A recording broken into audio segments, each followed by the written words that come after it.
Hello everyone, Manish here, welcome in tax club. GST ने एक advisory issue किया है on Jio coding of address of principal place of business. जब भी आप जीएसटी का रजिस्ट्रेशन लेते हैं तो वो टाइम आपको जो प्रिंसिपल प्लेस ऑफ बिजनेस डालना होता है, उसके लिए डिपार्टमेंट अभी न्यू इनिशिएटिव स्टार्ट कर रही है for Jio coding of address. अभी जियो कोडिंग का मतलब होता है कि आप जो भी टेक्स्ट फॉर्म में डालते हैं, लोकेशन आपका प्रिंसिपल प्लेस ऑफ बिजनेस का एड्रेस आप टेक्स्ट फॉर्म में डालते हैं, वो जियो कोडिंग हो जाएगा। जियो कोडिंग हो जाएगा मतलब कि जैसे गूगल मैप होता है, तो गूगल मैप में आपका एग्जैक्टली कौन सा प्लेस पे आपका बिजनेस है, बिजनेस प्रीमाइसेस है, वो आपका सिलेक्ट हो जाएगा, जिससे कि आपके प्रीमाइसेस का एग्जैक्ट जो लॉन्गिट्यूड लैटिट्यूड है वो मालूम पड़ेगा ये जियो कोडिंग करने से। ये जियो कोडिंग करने से एक प्रॉपर एग्जैक्ट एड्रेस मालूम पड़ेगा टैक्स पेयर के। इसकी वजह से ये जियो कोडिंग स्टार्ट किया गया है। जब भी आप जीएसटी रजिस्ट्रेशन लेंगे तो वो टाइम ये जो जियो कोडिंग है वो ऑटोमेटिकली जो पोर्टल है जीएसटी पोर्टल, वो ऑटोमेटिकली कन्वर्ट करके आपको देगा। आपको सिलेक्ट नहीं करना पड़ता है वो टाइम। अब जो अपना एड्रेस आप डालेंगे टेक्स्ट फॉर्म में, उसको ऑटोमेटिकली जियो कोडिंग में पोर्टल कन्वर्ट कर देगा।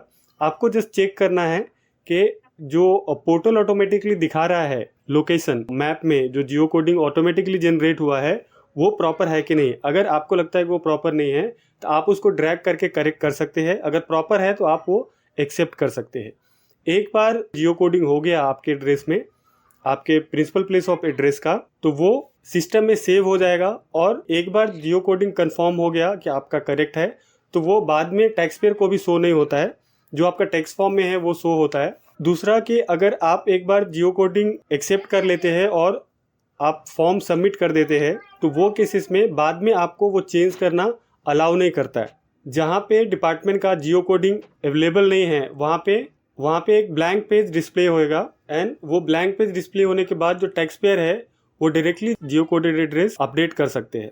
ये जो फंक्शनलिटी है, ये फंक्शनलिटी नॉर्मल टैक्स पेयर्स के लिए होएगा, कंपोजिशन डीलर्स के लिए होएगे, SEZ unit, SEZ developers, IST, input service distributor होते हैं वो, कैजुअल टैक्स पेयर्स, ये सारे टैक्स पेयर्स के लिए ये जियो कोडिंग एप्लीकेबल होगा।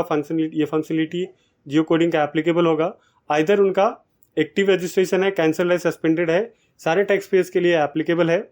और इसके अलावा जो टैक्स पेयर्स है उसके लिए भी अभी ये functionality for the Jio coding start किए जाएंगे। जो जियो कोडिंग है, एक बार लिंक जब भी सबमिट हो गया तो वो टैक्स पेयर को विजिबल नहीं होएगा पोर्टल के ऊपर। एक बार अगर टैक्स पेयर ने फॉर्म सबमिट कर दिया जियो कोडिंग लिंक डालने के बाद, तो वो उनके पोर्टल पे विजिबल नहीं होता है। ये एक वन टाइम एक्टिविटी है जो आपको ये जियो कोडिंग सबमिट करना होता है। दूसरा, इसके अंदर कोई भी रिवीजन अलाउ नहीं होता है। Functionality not be visible to the taxpayer. और ये जियो कोडिंग जो करना है वो या तो कोई न्यू टैक्स पेयर है, अभी new tax payer GST registration ले रहा है, तो उनको जीएसटी रजिस्ट्रेशन लेने के टाइम ये जो जियो कोडिंग करना पड़ेगा। या फिर अगर कोई कोर अमेंडमेंट करते हैं जीएसटी के अंदर, तो वहाँ पे भी उनको ये जियो कोडिंग करना पड़ेगा। अगेन दोनों के लिए भी ये वन टाइम प्रोसेस ही होगा कि एक बार आप लिंक सबमिट कर देते हैं फाइनलाइज करके, तो वो लिंक सेव हो जाता है उसके अंदर, देन उसके अंदर रिवीजन अलाउड नहीं होता है। और कोई अगर कोर अमेंडमेंट के थ्रू जियो कोडिंग फंक्शनलिटी यूज करता है, जियो कोडिंग सेव करता है प्रिंसिपल प्लेस ऑफ बिजनेस का, तो उसमें पहले से जो एड्रेस सेव्ड है टैक्स फॉर्म में, उसको वो कोई भी इफेक्ट नहीं करेगा। जो पहले से सेव्ड एड्रेस है वो एज इट इज ही रहेगा। क्योंकि ये न्यू फीचर्स है तो इसके लिए अभी एवरी टैक्स पेयर्स के लिए ये फंक्शनलिटी नहीं है। ये एक्सटेंड किए जाएंगे to all the taxpayers. But currently ये जो जियो कोडिंग का फंक्शनलिटी है वो टैक्स पेयर्स के लिए एप्लीकेबल होगा जो दिल्ली एंड हरियाणा में बेस्ड है। दिल्ली एंड हरियाणा में जो भी टैक्स पेयर्स है उनको अभी ये जियो कोडिंग एप्लीकेबल होगा। जियो कोडिंग लिंक सेव करना पड़ेगा। डिपार्टमेंट इसको और भी एक्सटेंड कर रही है to the other cities and union territories. तो ये सारे टैक्स पेयर्स को ग्रेजुअली अप्लाई होएंगे geo coding of address of principal place of business. But currently ये दिल्ली एंड हरियाणा में ही एप्लीकेबल है। दिल्ली एंड हरियाणा में अगर कोई टैक्स पेयर रजिस्टर करते हैं या फिर कोर अमेंडमेंट करते हैं तो उनको जियो कोडिंग करना पड़ेगा प्रिंसिपल प्लेस ऑफ बिजनेस का। ये आप जीएसटी का एडवाइजरी यहाँ से एक्सेस कर सकते हैं हमारे वेबसाइट से। ये हमारा वेबसाइट है, तो यहाँ से लिंक है, यहाँ पे ये लिंक से एडवाइजरी एक्सेस कर सकते हैं। तो ये थे update. I hope video helpful रहेगा आपके लिए। तो वीडियो अच्छा लगा तो please subscribe my channel. Thanks for watching.